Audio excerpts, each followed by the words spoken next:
Right. So yeah, what we're doing now is we're going to go over the um, level 3 statistics homework assignment. This was problem, the end of the problem set 5, and it's the last problem in that set, asking you to analyze data using R. So let me just load that in real fast so you can see what we're dealing with. Right. Okay, so hopefully you can all see my desktop and what's going on my desktop. You can maximize that window to make it bigger. Okay, everyone okay with that? So you should see in the desktop sharing window, you should see question 2, analyze a three-way design with stats software. Okay? Let me know if you don't see that. Otherwise, I'm just going to assume that everyone can see what we're dealing with. So this was the question, and you can see the way I've set up the data. It has the it's a 2 by 2 by 2 design. So these are 3 different factors, A, B, and C, and you can see each one has 2 levels. And so this first line is giving you the 4 observations within A1, B1, C1. The second line is giving you the observations in A2, B1, C1, and so on. And there are 8 cells in the design, so these are all unique combinations of the A's, B's, and C's, right? And each cell has 4 observations. So what we're going to need to do is we're going to need to put that data into R, and there are different ways of going about this. I'm going to show you what I think is probably the easiest way, which is to type this data into long format, into a spreadsheet, and then save that as a CSV and import the file. That is probably the easiest if you're not really comfortable working with R. You can also just type in the data directly into R and bypass that whole step, but that involves a little bit of additional knowledge about R functions. So we'll just deal with the easier approach now. So now the way that I gave you the data, and this was deliberate, it doesn't match the way you need to put it in, because this is kind of part of what I'm trying to teach is you need to think about how you need to structure your data, because the world is not going to give you the data in the way that R needs it. So you're going to have to figure out ways to get it into that format. So if you think about the kind of format that R expects for most data sets, it's long format. And what long format means is that you have each variable is in a column and each observation forms a row, right? So we can't just type the data in like this and expect to do anything sensible with it, right? So what we'll do, first I'm going to open up a spreadsheet. So I have this spreadsheet program on my computer. It's not exactly Excel, it's a knockoff version. It's an open source version of the spreadsheet. It's called LibreOffice.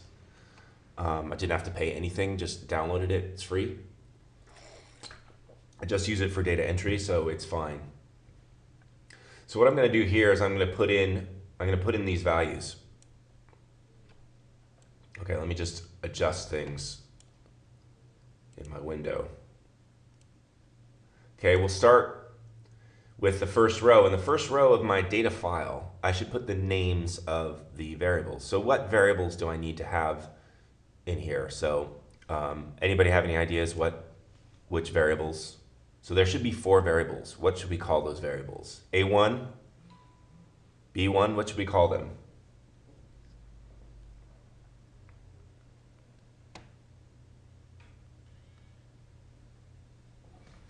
Okay, this is going to be a long session if people don't interact.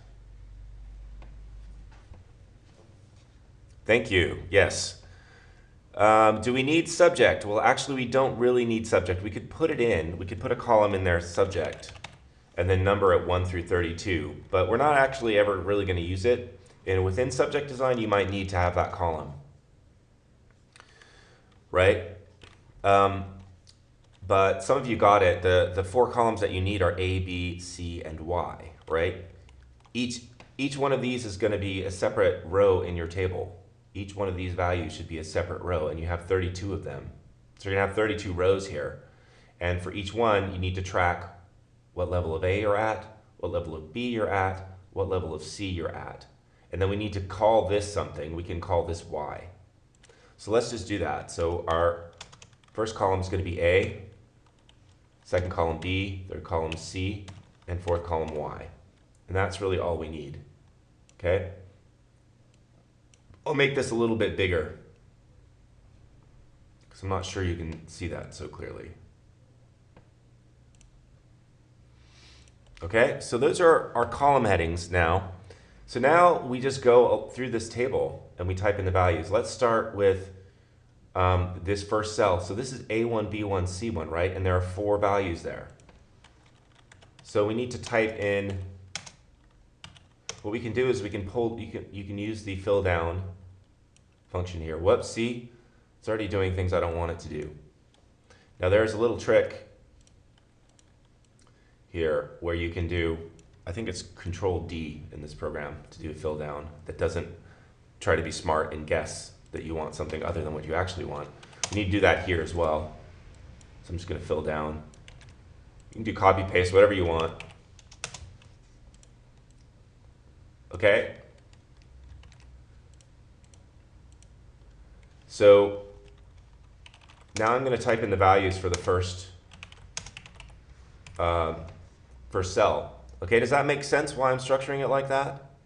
So you can see these are the 4 values. Each one is in a separate row, and we associate with each one of those values what condition they're in for A, condition for B, condition for C. Okay?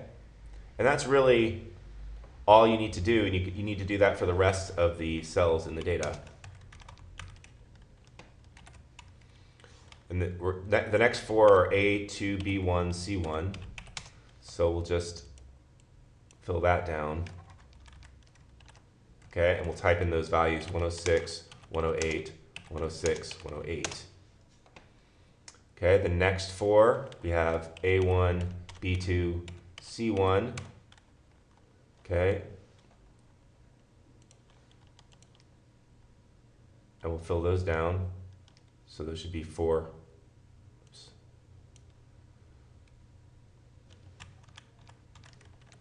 4 of those. A1, B2, C1, 96, 95, 95, 103. Okay, the next ones. We're at A2, B2, C1. Okay, fill those values down. 94, 98, 95, 94. Okay, let me move this up a bit.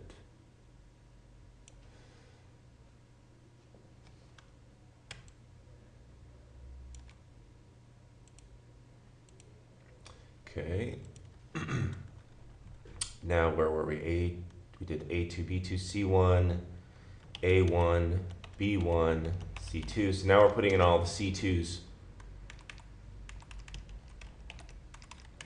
A1, B1, C2, 91, 96, 97, 105.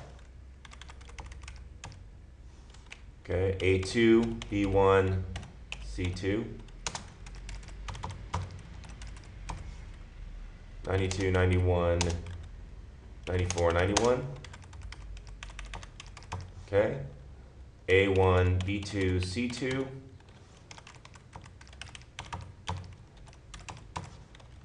(105, 99, 107, 88). And finally A2, B2, C2. The last 4 values. And then we can check, do we have 32 observations? It goes to 33, but our first row is ahead of row, so yes, we've typed it in. Hopefully correctly. Hopefully we've gotten the values in correctly. 102, 103, 107, 86. Okay, did anyone see any mistakes? Did I do that correctly? Okay. Now we can move these away. Great. So now you want to save this file, and you have different options how you can save it. We're going to save it as a CSV. So I just go to save. I choose my folder. I'm RStudio tutorial video, and then I'll just gonna call it my data. Probably choose a better name for this, or let's call it homework 5.csv. I go down here, I choose the CSV format, and I click save. I don't know if you can see that dialog. I'm going to click save now.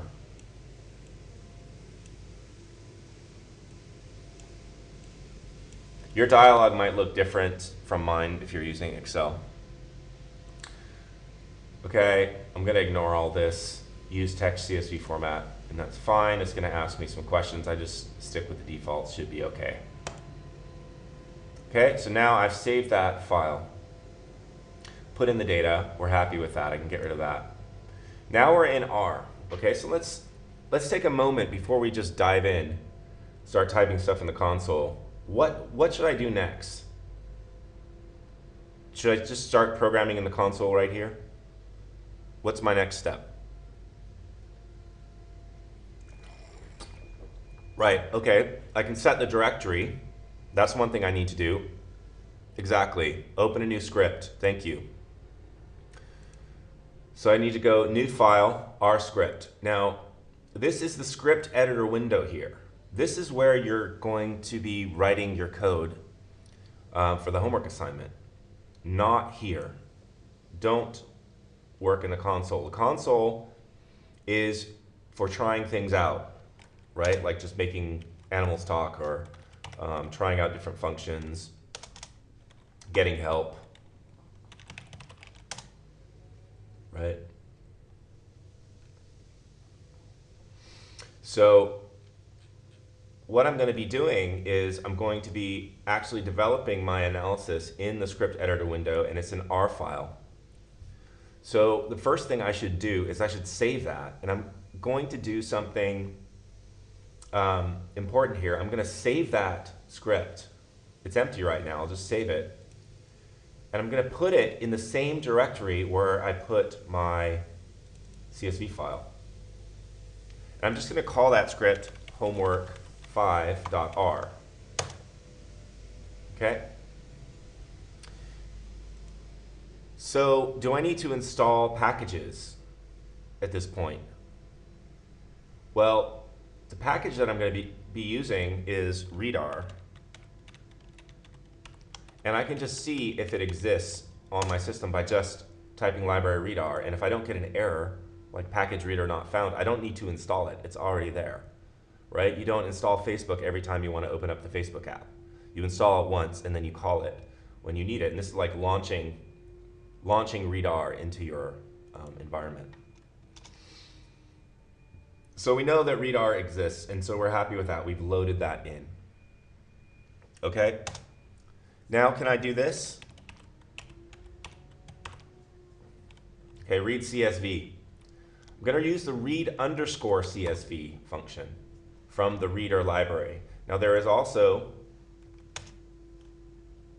a read.csv function, which is from base R. Don't use this one. You'll have more problems loading in files. The readr file, the readr function is it's built much better. So you'll have fewer problems with it. Okay? So read CSV. Okay, now I know what I'm doing. I know I've skipped a step, but I just want to do this so you can see what happens. So some of you already realize I've skipped a step.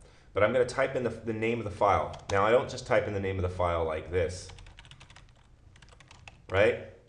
That would, if I try that, it's going to say homework 5 CSV not found. Well, that's, when you type it in like that in the function, it thinks that homework_5.csv is the name of a variable. You want to put it in quotes because it's a value. Okay? So I try this. Does not exist. That's strange because I just put it there. What's wrong? What have I done wrong? Working directory, yes. When you see this error, right, does not exist in current working directory, it tells you what your current working directory is. Is that where my file is? No, it's not where my file is. If you ever want to see what's in that directory, you can do list files.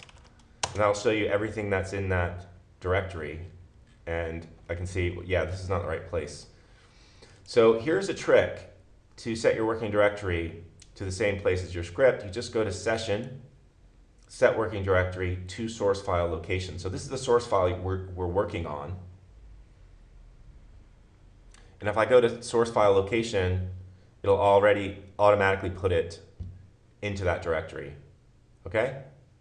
So now if I run this, it should be fine. So what have I done wrong now? So it printed it out, it looks good, right? But what do I need to do next? I run read CSV, it's reading in the file okay. Where's that data? How come my environment is empty? The data, I can't see the data. What's happened?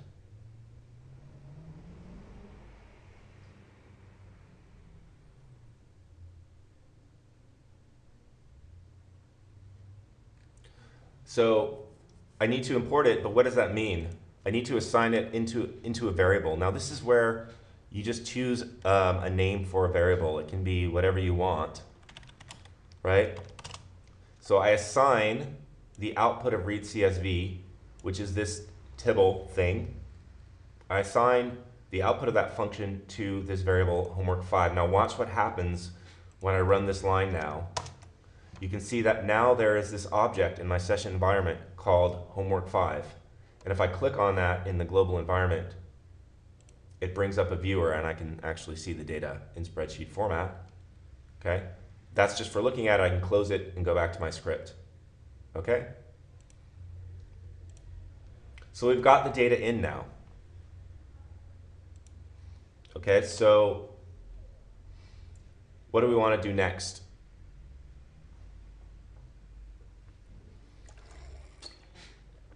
The next thing we want to do is to, yes, assign factors, right? So we can look at, when we look at homework 5, we can actually go in the console here, down in this window, and we type HW5, and that prints out our table. It just prints it out to the console. And if we've loaded it using read_CSV, it makes a tibble, and when you print out a tibble, it tells you the it tells you the format of each field, of each variable in the file. And you can see there's a character, and an integer. But we want those to be factors, so we need to change those. Okay, someone asked a question, to read the data, can you not just import a data set? Yes, you can also do this, File, Import Data Set. And if you have the latest version of RStudio, the one that came out a few days ago, so 1.0, you can find out if you go into Help about RStudio. You can see what version you have. I have version 1.044, which is the most recent one. If you go to Import Dataset, you actually get a little wizard. You can say from CSV, and then you have a little browser where you can browse to the file. Right? I can just click on the file.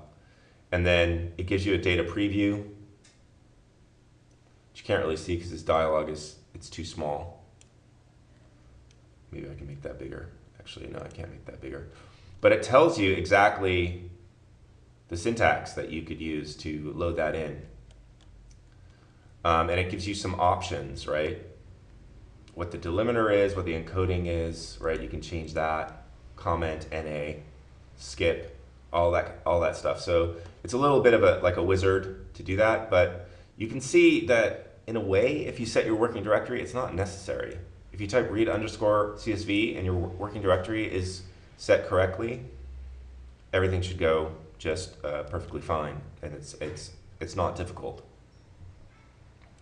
I prefer to do it this way, just because it's easy, and once you get used to it, it's fine. But if you have trouble reading in the file, you might want to try the import dataset option. Okay, so we've got our data in. We want to make A, B, and C into factors. Okay, so how do we access columns in a table? We use the $sign operator. So you can see when I type the name in the console, homework 5, and I type a $sign, it shows me what the variables are. Right? If I type now A and I press return, it prints out the values of that variable. Same if I put B or C or Y. Okay? So that's how you kind of print out values, or how you access variables within a data set. Someone just asked, can you shorten the name of your data to anything like you did from homework 5 to homework 5? You can call your variable whatever you want, as long as you follow the naming conventions in R. And you define that up here when you read it in. So you can call it homework_5, you can call it HW5 as I did. Whatever you prefer. I just made it short so it saves typing. So now we want to make the A, B, and C into factors. We do not want to make Y into a factor, right? Because a factor basically it's your independent variable. It's a categorical variable. It has levels to it. Your Y variable is a continuous variable. It is not supposed to have levels. If you make Y into a factor, you're going to have problems. You just want A, B, and C to be factors. So we can do that, and it's fairly easy. You just reassign them like this. We use the factor function. So this factor function will take a column and make it into a factor. You can see if I print out homework 5A, it's a character. But when I do a factor homework 5A, you can see it's now showing this levels argument that it has 2 levels. And what I'm doing here, I'm just printing it, I'm just running the factor function and printing it out. But this right here will actually reassign that variable to the output of the factor function, which is what we want. Okay, we want to do that for A, B, and C. So I just cut and paste that same line. And I'm just going to make sure that I type this in correctly. Okay, so now you can see when I press Control Enter, my cursor advances and it pastes it into the console. So I'm going to press Control Enter on this line and press Control Enter on this line. Okay. So now if I print out homework 5, I can see it's a tibble. A, B, and C are factors, and Y is an integer. Okay? Is everybody clear with that?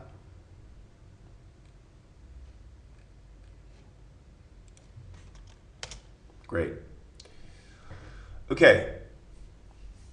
So what do we need to get? We want to get means. We want to get marginal means. We want to get cell means. We want to get a summary table. Actually, the question's really only asking us to fill in the summary table, but I'll show you how to get means and how to actually make your plots. So the first thing I would do at this point if I wanted to get means is I would just fit the ANOVA. I would just estimate the model. So use the AOV function. And for this particular GLM, right, it's y equals mu plus a. So you could actually type out the entire GLM.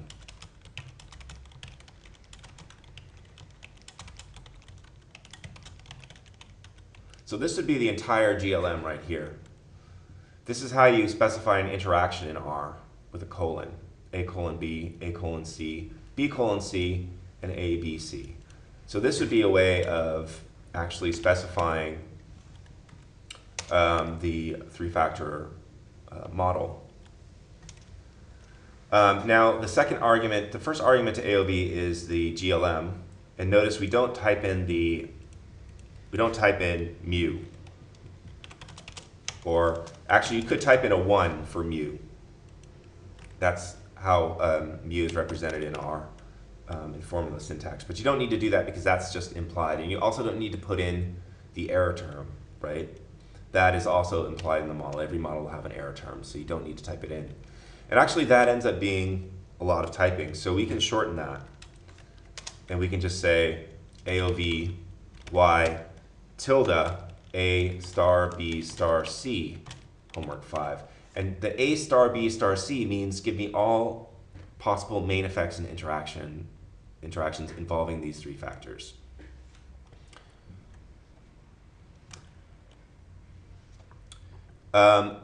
So the question is, do you need to have dat equals homework 5 at the end instead of just homework 5? Well, if you look at the help for AOV, if you ever have this question, look at the help for AOV. So just type question mark AOV, and over in the help viewer,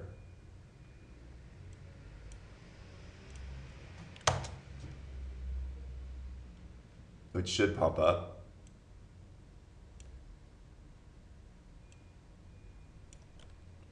So you can see the second argument is not called dat, it's called data, right? And it is the second argument. So because it is the second argument of this function, R is smart enough to guess that this second argument is going to be data. You don't have to say data equals homework 5 because it is the second argument. Now, if you wanted to change one of the other arguments, like a later argument like contrast, and you wanted to use default for data, you would have to type in the name because it's not, contrast is not the second argument. So arguments are either specified by their order, and if you want to specify them out of order, you need to name the argument. Okay? Just like we don't need to say for this first argument, here, we do not need to say formula equals. We could, and that would work just fine, right? This would work just fine, but we know that this is the first argument, so we can omit that. Saves typing, makes the code a little cleaner. Now, we want to store this, so I'll just call it mod, because it's a general linear model, and I'll run that. Okay? Didn't get any error there. And we can see over in the environment pane that we have a new object here called mod. So it's there. If we wanted to see what that object looks like, you can click that and it shows you all of this stuff, which probably won't make much sense to you. That's just the structure of that data object. Okay, so if we want to just jump in and get our summary table, right? If we print mod, we won't get what we want, right?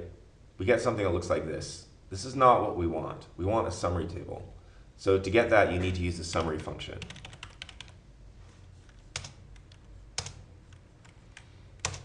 So I press Control Enter on summary, and you can see here is my summary table.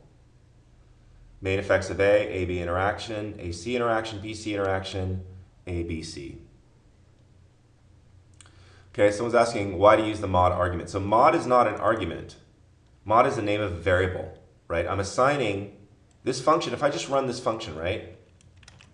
I can run this function, and it actually fits the ANOVA, but it doesn't store that. It just prints it out, and then it's gone forever. I want to save the results of this function to an object. So I just make a new object, and I called it mod just because it's a linear model. I could call it whatever, my ANOVA, and I could do summary of my ANOVA, right? It's creating a variable. You can see now there's something called my ANOVA in your global environment. Okay? So it's just naming variables. You can name them whatever you want as long as you follow the naming convention. So here it would be a bad thing to name a variable. My space ANOVA. Okay? You're going to get an error there. This is not a legal name because the space is a syntactic, has syntactic meaning to R. It is part of the language. So you need to follow the naming conventions. I usually use underscores instead of spaces. You also couldn't start it with a number. Right? You could put myAnova1, that's a valid name, but you can't say one myAnova. And you can't have a $sign in your name either. Or or bracket or any other kind of crazy thing. You wouldn't want to do that. Okay, so just keep your variable names relatively simple. Now, we might at this point, so we've gotten to the end of the summary table. We've gotten that. That looks nice.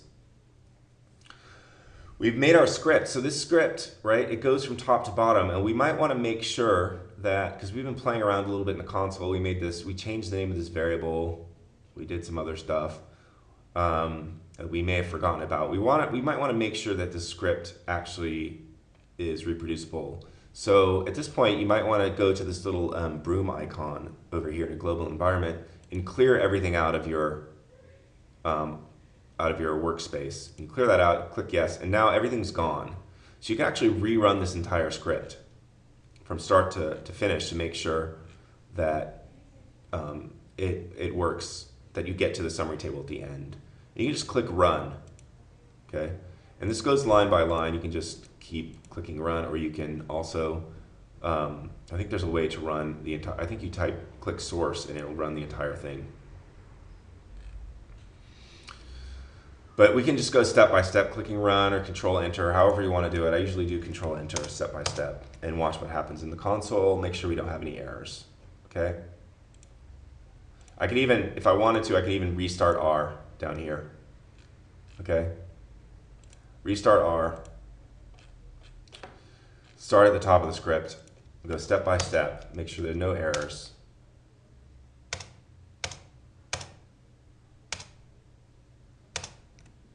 Okay, so now we have a reproducible script. All right, any questions about that? Does that make sense? Anything you didn't understand or want me to go over again?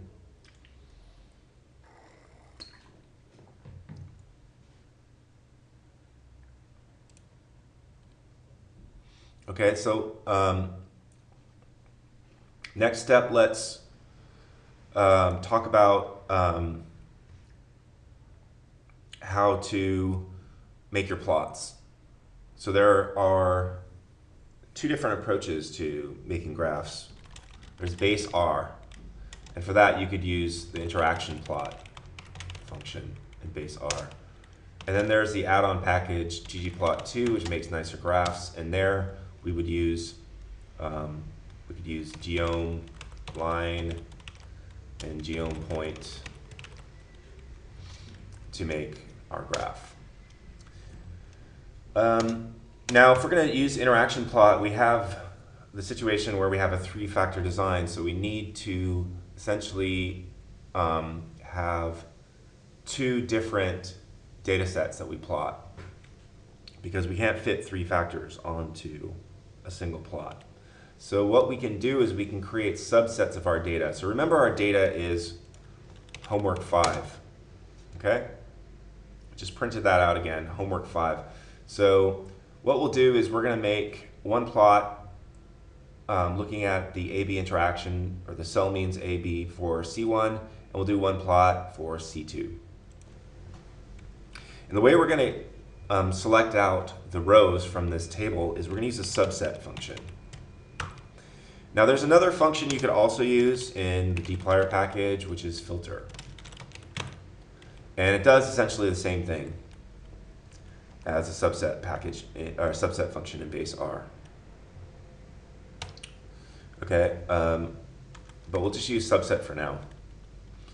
And if you look at the help for subset, so type $subset, and it pops up the help.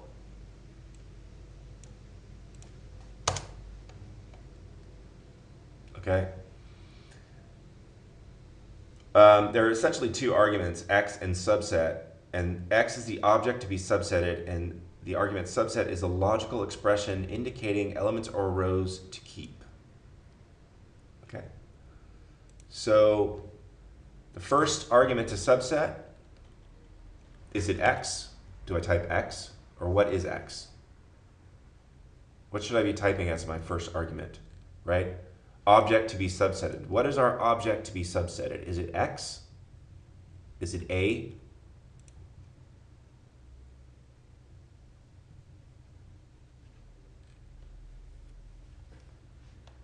Nope, it's not A, it's not C. It is what? Okay, now think about this. The object that we're going to subset, we want to take rows from the table. So it's the table that we want to subset. And the name of that table is homework 5. We want a subset of the rows in homework 5. Okay, so that's our first argument. Does that make sense why we're choosing that as the first argument? We want to take this table and now we're going to tell it what rows we want using a logical expression. But the first argument is the name of the table. The second argument is a logical expression, and what logical expression should we use here? Well, we want a subset where C is equal to something, and the way you do that in the terms of a logical expression is like that. Okay? Now, if we print out that column, homework 5, $C, you can see that there's C1s and then there's C2s. So we want to compare each value to, we want to test whether each value is equal to C1 or C2. So what is a logical expression? A logical expression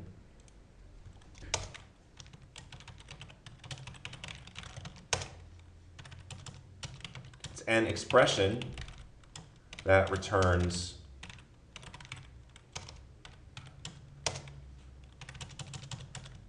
true or false.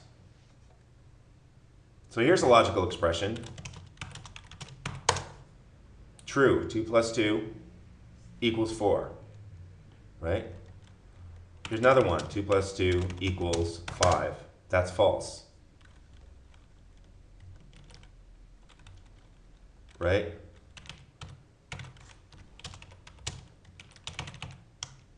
Robin equals bird. No, they are not the same. Also not the same. Okay, they have to be identical for this to work. And notice that if I'm dealing with integers, I don't put them in quotes, but if I'm dealing with character strings,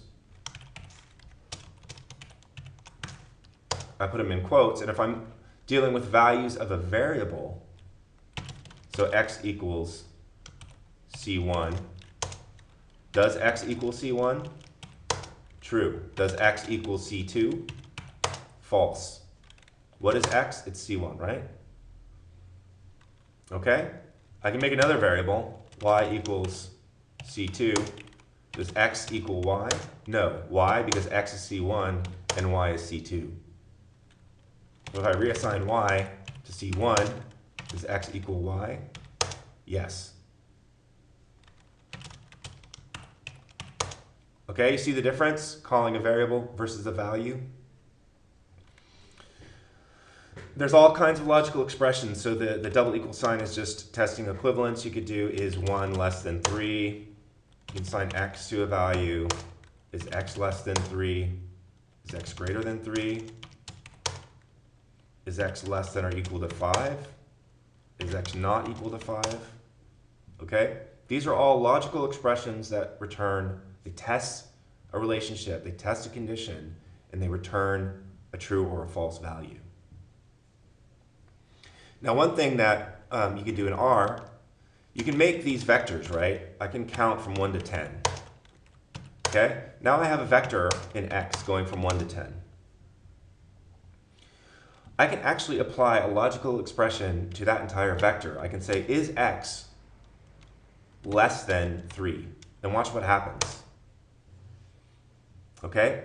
R goes along, when it goes through x, it tests each element to see if it's less than 3. So 1 is less than 3, 2 is less than 3, 3 is not less than 3, 4 is not less than 3. So it goes true, true, false, false, false, false, false, right? Okay, that's how a logical expression works. I can say x greater than 3, and I get the reverse. I could also say, is x equal to 3? And it's false, false, true, false, false, false, false, false, false, false, right? X is not equal to 3 gives me the opposite. So the way subset works is it takes as the first argument the table that you want to subset, and the second argument is basically a vector of, it should be a vector of true and falses. There's a true and a false for each row. Okay, if I just put rep true, there are 32 rows, I get all 32 rows. If I do rep false, so just to clarify, rep, this function rep true 32 is going to create a vector of 32 trues, and rep false is going to give me a vector of falses 32 times. What about this? I can go rep true and false, and I can repeat that vector times equals 16. So now I have alternating trues and falses. And I can put that in my subset, and then I'll get every other row. Okay? So now I'm getting every other row in this table because it only returns those rows corresponding where the corresponding element in this vector is true. So what I'm doing now with this subset, what I want to do is I want to test whether homework 5C, right? You can print those values out. Homework 5C equals C1. Okay, now notice when I type that logical expression in the console, I can see that the first 16 values are true and the second 16 values are false. So if I put that into my subset, right, if I put that in my subset, it will give me all the C1s. Now I don't have to, actually in the subset function, I don't have to type this homework 5 $C. It knows to look for C in homework 5. So I just type C double equal sign C1. Okay? And I get those particular rows. Now I don't want to type this, right? Why don't I want to type that? C1 not found. It's looking for a variable called C1. It's not looking for the value C1. We want to look for the value C1. Okay? Now I just need to save this as a new data set. Homework 5 C1, doesn't matter what you call it. And homework 5 C2, and I'm just going to change that to C equals C1 and C equals C2. And I can double check those data sets to make sure that they gave me what I want using view. Okay?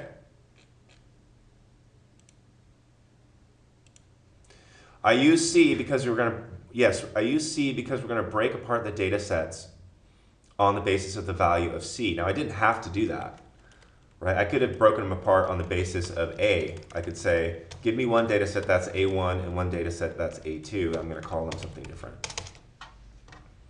And now this breaks up the data set. If I look at this one, it's all the A1s. And this one is all the A2s.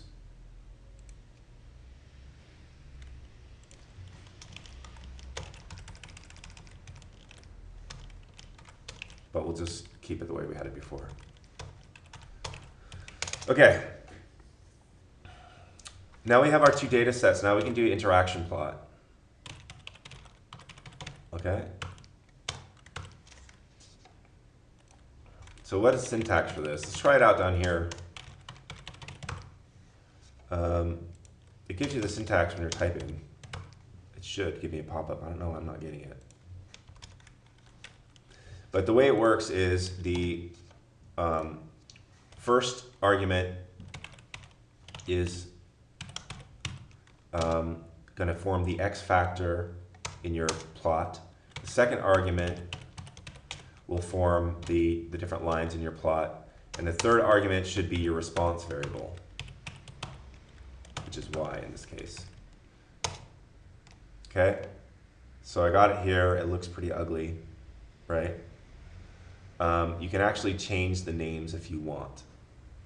So there's my first interaction plot. My second interaction plot, I just do it for the other data set, right, which we called homework 5C2. Okay? If you want to save typing, you could wrap this function. An equivalent way of doing this is using the with function. Then you can say interaction plot A, B, Y.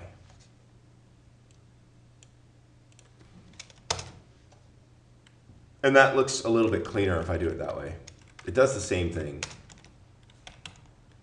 It just saves me from, the with saves me from having to type homework 5 underscore C2 $ for each variable. Because it knows, the with basically tells it that these variables will be located in this data frame. Okay, so we'll use that one instead. I'm going to comment these out for now, just so you have them. I will post the script up so you can go over it, you can review it after this is over. These are actually cleaner, but it would be nice to have them in the same window. So you can use, there's a function par mf row. That means give me one row and two columns, right? I can run that, and then I go here, I run this, and I run that. And it looks terrible because it's so squashed, but I can make it bigger. Okay, so there you go. All right, and then you can actually, there's ways to make titles for these plots, which if you look at the practical session slides, it will tell you how to make titles for these plots. Now the other approach is to use ggplot2, and this is the one I prefer. So I will load that in. I load that in at the top of my script. It's good when you put libraries at the top of your script, because then the person using this script can look and see, the first thing, I can check whether they have those packages installed, go into the Packages tab, and if not, they can install any that are missing.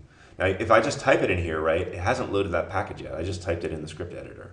So if I try to do anything with ggplot, it's going to say ggplot not found, right? If I do ggplot homework 5,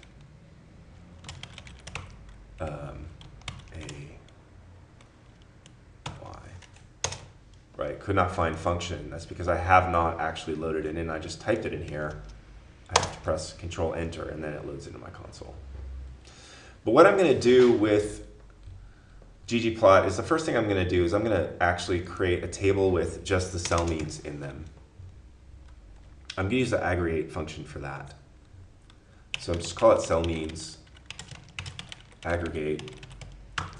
And the first argument to aggregate is a function, what you want to break y down by. So this is just a plus b plus c. So you want to break it down by these three factors. The second argument is the name of the table containing the data, so that's homework 5. And the third argument is the function you want to apply to each group defined by a combination of a, b, and c. And the function I want to apply is mean, because I want the means. If I run that, right, now I have this object called cell means here, and you can see that it has, for each cell, A, B, and C, it has the mean value. And that's what we want to plot. Okay, so we actually don't want to plot homework 5, we want to plot now this new table, cell means. And now it just creates a blank plot because we haven't added anything to it. We have to define how we're going to map the variables onto the aesthetics of the plot. So we've told it we want the x variable to be a and the y variable to be y. But now we have to do a couple of different things. First, we want to have separate lines for each value of b. So we'll have a line for b1 and a line for b2. So, and we probably want different shapes. Maybe line, we could do line type equals b. So b1 will maybe be a solid line, b2 will maybe be a dashed line. So the person who just asked if this is being recorded, yes, it is being video recorded, so I will post this on Moodle.